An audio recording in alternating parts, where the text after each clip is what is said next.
recording the podcast. Shut up. Good morning to you, wherever you are, because it is Morning somewhere! for August 5th, 2024. My name is Bernie Burns. Sitting right over there, the lady who said, "Why are you up so early?" It's Ashley Burns, everybody. How you doing, Ash? Yeah, good morning, or for you, perhaps a good afternoon. Yeah, I got up a little bit early this morning. I had some of my financial alerts. I hope I'm pronouncing that correctly. Went off in the middle of the night, so went up and looked at some stuff. It will be an interesting day. I'm going to make a prediction. Go ahead. Actually, you ready? Ready? Make a prediction. You know how I enjoy my futurism. I do. It's going to be an interesting week. It's going to be an interesting week. Why is that? Probably shouldn't laugh at the end of it because there's some pretty serious stuff coming potentially down the pipe. Well, first of all, in the market today, the Japanese stock market tanked. They haven't officially labeled it a crash, but they're saying crash in all the headlines. It's all this tech sell-off that's going on. Crypto had a massive drop. And we've been seeing this, these ripples, in the tech stocks for a week or two at least. If you don't know him, there's a dude named Warren Buffett, and he is now, according to Bloomberg, is now holding a record amount of cash, which means he's out of everything. Not out of everything, I shouldn't say that. He's out of a lot of stuff, more than he has ever been before. So. He's like a money guy, right? Like he's like a billionaire who's well known for, I don't know, his wisdom in investing or something like that. Yeah, that's him. Yeah. Okay. Yeah. But so it could be, probably will be, according to all the indicators, a rough day in the U.S. stock market. One ray of sunshine in this is that the European stock market has opened already, and it isn't quite like, holy shit, bandwagon level that Japan would have indicated. Okay, so it's not full panic stations. And it's one of those things where it's like, is Japan going to lead the U.S., or has the situation in the U.S. led to what's taking place right now in Japan? Who can say, Ashley? I think personally, somebody caught their dong on the sell button.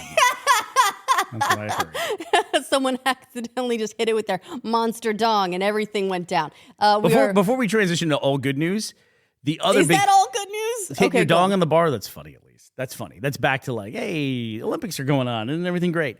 The other thing that's big that's going on right now is like, what is going to happen in the Middle East this week? There's all these indications that Iran could attack Israel today, and that Israel is contemplating a preemptive strike to head that off. It's like, why? So could make obviously things wild. that's a big deal. But the real question, Bernie, is how is that going to affect the market? How is that going to affect the market? No. That's one of the indicators. It could, and it could. I read one analysis of somebody saying that what's going on in Japan is people are concerned that if we have an all-out war in the Middle East, that it would shut down the Suez Canal. Ashley? So how are question? we feeling about continents now, Bernie? Which could affect the price of oil, which could be wild. But back to good news. Guy got eliminated from the Olympics for having a big dong. Look, if you're going to get eliminated from the Olympics, it's a really good reason to do it. Also, Bernie, of note, it's in your favorite sport. Pole vaulting. This is your sport of choice. Pole vaulting. This dude attacking a castle, they're going to surrender, and all the babes are going to be like, "What's up?" Or if on the day of his pole breaks, guess what? Got a backup. Just go over. I brought my own. That's why he should have been disqualified, bringing 2 poles to the one pole vault. This isn't the double pole vault. That's another event entirely. So was he a French guy, right? Yes, this is the French pole vaulter. His name is Anthony Ammirati, and he was doing a pole vault. It was very impressive, and what was also impressive about it is that he managed to knock the target, the height pole, down using only his monster dong. Everyone is saying that because it's the pole vault and it's great distance. He missed the vault. Like, he hit the bars. What happened? You got to hit it with something, right? And that's your pivot point. I bet there's been a lot of times in history where the bar has been knocked off by dong. I thought the goal was to not hit it at all. No, I know. It was clear entirely. That's what I'm saying. He failed the vault, right? But if you fail it, you've got to hit it with some part of your body. May as well hit it with the dong. I mean, if you hit it with his hand, that's way worse, right? Because you should have gotten your hand out of the way. That's the part of the body that you're trying to get over. The rest of it's kind of like, you got to get that at the highest point. Because the legs you can kick over, and then the body you can do that little flop thing. Ashley, the flop? Yeah, the flop. Where you're like, once your pelvis clears, then you like, whoop, you throw it back, and then you clear your head, right? Sure. Yeah, I think I know what you're So talking about. something it's gonna hit. Most of the time, I would assume the genital pelvic area is what knocks that bar down. I think what's really taking this over the top, Bernie, is like the slow-mo. Yeah, The, we have a lot the of slow-mo high shots. def now. There's like I've seen a lot of frames Have of you? this guy's ding dong. How many frames exactly have you seen, Ashley? I don't know. over there? Let's get Gavin on the horn. Gavin, how many frames do you think you could get of the French guy's monster dong? That's a gimme video, isn't it? He's got to do something. I saw Dan. They did a new what do they call it? Big Balloon June or something like that. They didn't do a video with a big balloon in June, so they did it in July. And they had Dan. Dan's got this thing now where he just takes off his shirt for every slow-mo guy. No, he's basically Wolverine. Yeah, and he was looking good. Like it's amazing he looked really good and fit, I thought, in slow motion in particular. That's Like, a hard thing to do. regular motion, keep it together. In slow-mo, look great. Like you can see some definition and stuff like that. Looking good, keeping it together. As I understand it, What are those guys, like 50 now doing that show? So it's very difficult to look good physically in slow motion. For girls especially, I think lots of things are moving around all the time, and at speed, it all looks nice. In slow-mo, not so much. They might be moving a bit more than you think. What's the hardest looking good scenario? Like you can look great, but like for most people, it's they look at themselves in the mirror. They go, "Oh, yeah, okay. Yeah. Yeah. Like, this is workable. I can work with this today, Ashley. Like, Regardless of market I'm conditions, gonna be okay. I'm going to be fine. I can make this work." Then someone takes a photo of them and they go, look at the photo and they go, "What? How? What happened?" Or you open your phone on the camera and it's looking up at you and you're like, oh God. To me, that's 100% bad. Like when you accidentally open the front-facing camera. Is that the worst case scenario for looking It's good? never been good. Never once has that been good. I feel like underwater, maybe. Like when your face underwater, like when your face is floating in different directions. You know what? Or Wind tunnel. wind tunnel's pretty bad. You're never gonna look good in a wind tunnel. I'm always surprised too when they do like gunshots they do the slow motion effect where they'll take a leaf blower and blow it at the actor's face. That just seems like, I think maybe I learned as a kid, don't do that kind of thing because you'll get an air bubble. An air bubble. It Where are goes you in gonna your- get an air bubble? Goes in your bloodstream, it passes through somehow, and it gets in there. And if you get an air bubble in your bloodstream, I think I saw it in probably some medical show.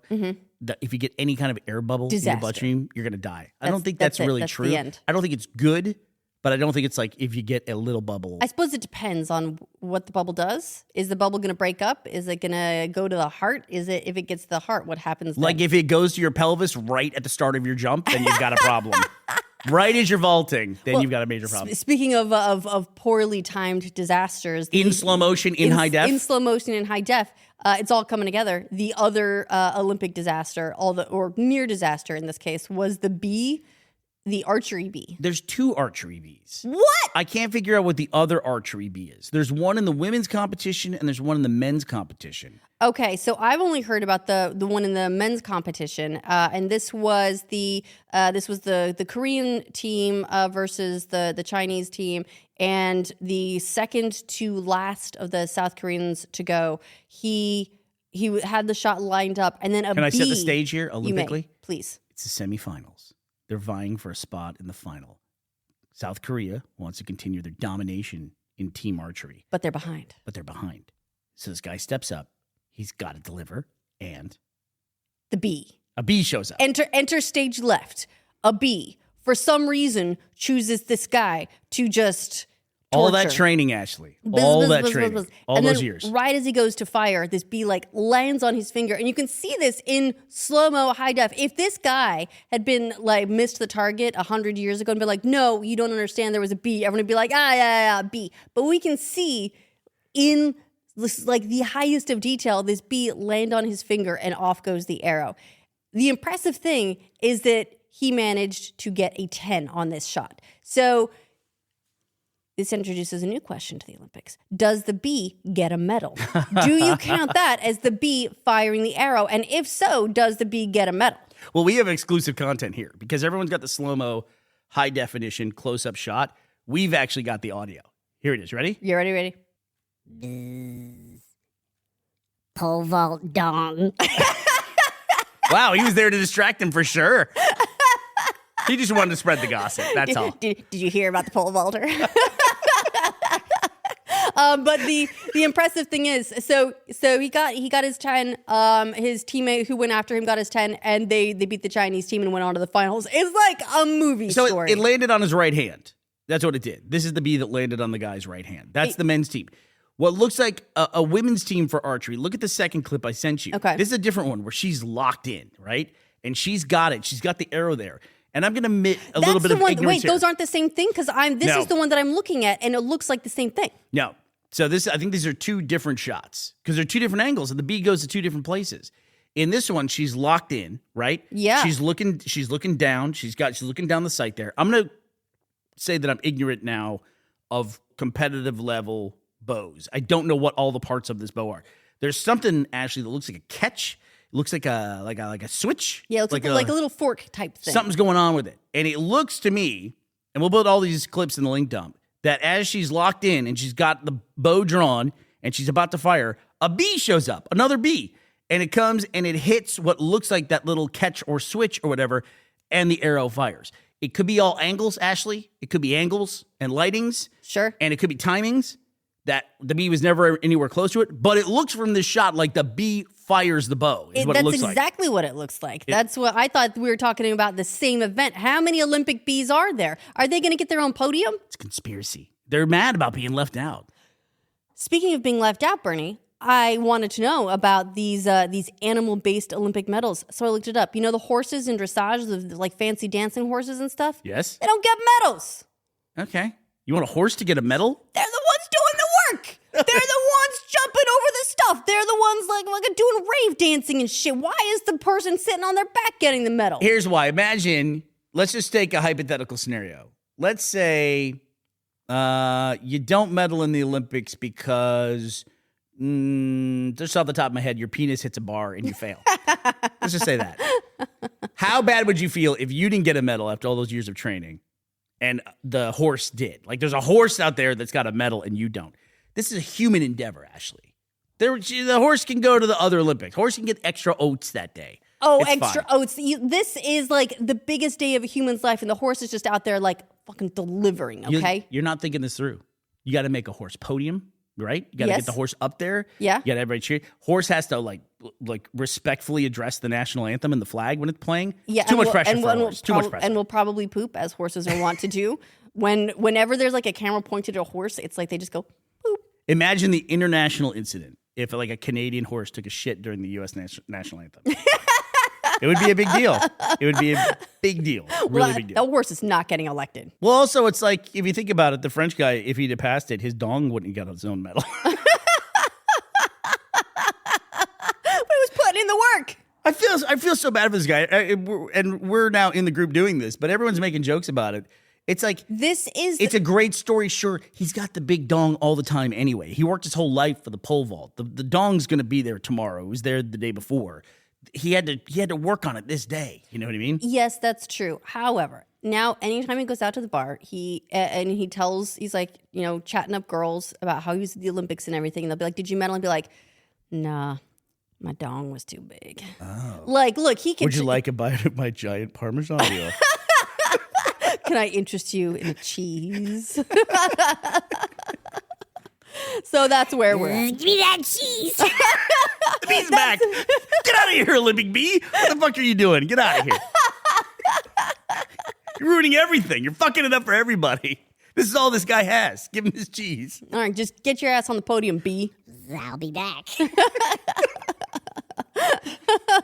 I can't figure out that second clip, though, for archery. I cannot figure out. We'll put this in the link dump. If you haven't seen it, you probably have. But if you haven't, My watch research it. It is has failed fascinating. me. I need internet. I'm pushing this out to the cloud. Is this? It was posted during the Olympics, before the South Korean male team had the bee on the right hand incident.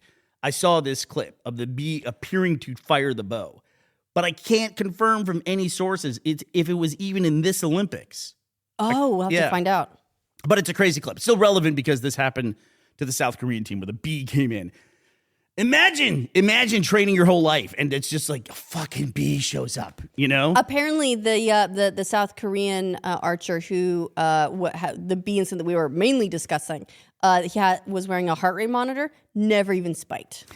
That was a weird. What is with the South Korean Olympians playing it super cool, like the precision shooter? They do this all the time. Who she like broke a record and was like, nah, okay. Listen, they do it all the time. This is what they do. This is what they do. They're trained for it. They're like, breathe in, breathe out. What's your relaxation? People are going to need that, I think, this week. So what's your relaxation tip? How do you bring yourself down? You got any? Well, usually I leave the room. Because it's an external source. Is that what you're saying? Yes. So just go ahead, give yourself permission to leave the room. What happens if you're like stressed about things at large? Do you never have this? Are you like, do you not worry about the world at large? Can I Factors outside of your immediate environment? Can I do something about it? I mean, not in the moment, no. Then no. And that's your solution is don't get stressed. What good is it going to do? So when we worked in the U.S., this is going to be horrifying to people outside the U.S. As part of our normal like work environment, we had to learn about active shooter training. And we were taught something that I had never heard before, which is what the trainer called box breathing, which is breathing in for 4 seconds, holding for 4 seconds, breathing out over the course of 4 seconds, holding for 4 seconds. Like a box. And then repeating. Exactly. 4, 4, 4, 4. All the way around. And he said it is physically impossible if you do that for your heart rate not to go down. Like Really? if you do that, it's physically impossible. What if your heart rate's already low? Well, why would you do it? If you keep it up too long, you might get down to 0. Only 6 boxes. That's it. No, if you're in a stressful situation and then you breathe in that pattern. And I think there's a lot of different names for it as well. And of course, this is a trainer who's paid by the day to come. Sure. Even if that's not true, sometimes putting that idea in your head, like it's literally impossible that your heart rate could not go down. You kind of need that in your head because that helps you like calm yourself down. Get your breath. I would also recommend getting a pet bee. Listen, bees are part of training now. If I'm working at the South Korean Olympic Training Facility, all I'm doing is bees. all the time, bees. Just in case, here come badgers. Next up are wolverines. You're going to get all of them. And I don't mean like the animal wolverines. I mean Hugh Jackman. He's going to come. Yeah, Just charging across the field. And here's the weird thing. It's going to be no shirt and a giant dong. coming right at you.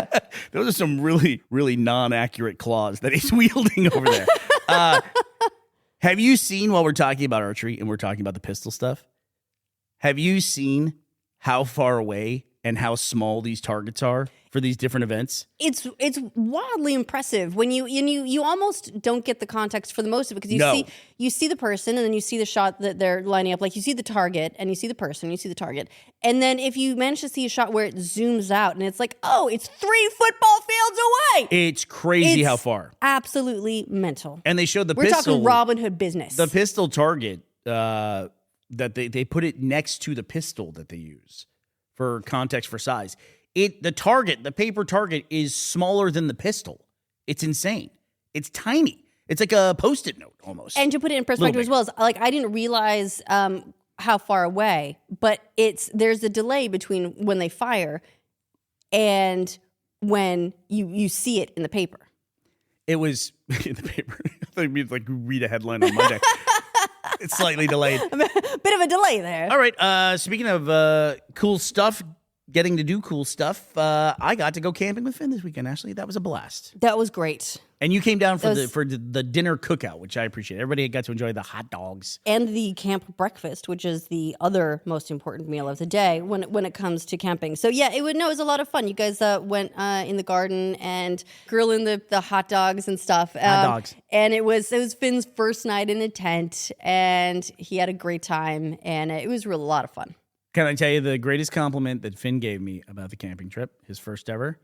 He said, and he was great in the tent. Usually kids can fall apart in the tent. They're like, I hate this. I want to go home, whatever.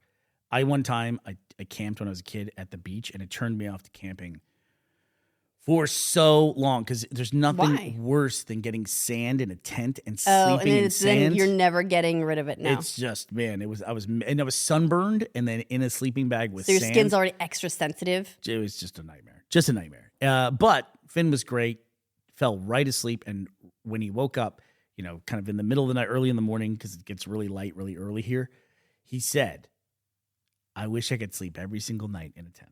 Oh, that's a Isn't that great perfect? compliment. That's a great Yeah. compliment. I'm so happy about that. So happy about that. So he will. He's going to be sleeping in the front yard from now on. It's one of the ways we're going to save money now that the market is collapsing. He's now a free range kid. All right. Any other news from the world today, Ashley? Who should we thank for our Patreon? We had a great Patreon this weekend. We had a Q&A. Yeah, it was a lot of fun that we did. So thank you, everyone who submitted questions for that. If you are a patron, it is up on there for you to check out. We'll do something else this weekend. We'll talk about that a little bit more later this week. That was a fun one. It was a fun one. But I would like to thank our sponsors for today's episode of this show, Andrew Baker and Joe Burpo. Thank you both for sponsoring this episode of Morning Somewhere at patreon.com/morningsomewhere. All right, Andrew and Joe, thank you very much. The rest of you, be on the lookout for bees. It could be anywhere, Anytime. at any time. So always be on the lookout. All right. Be on the lookout. That does it for us today, August 5th, 2024. We will be back to talk to you tomorrow. We hope you'll be here as well. Bye, Bye, everybody. everybody. B did it again. Stole your line.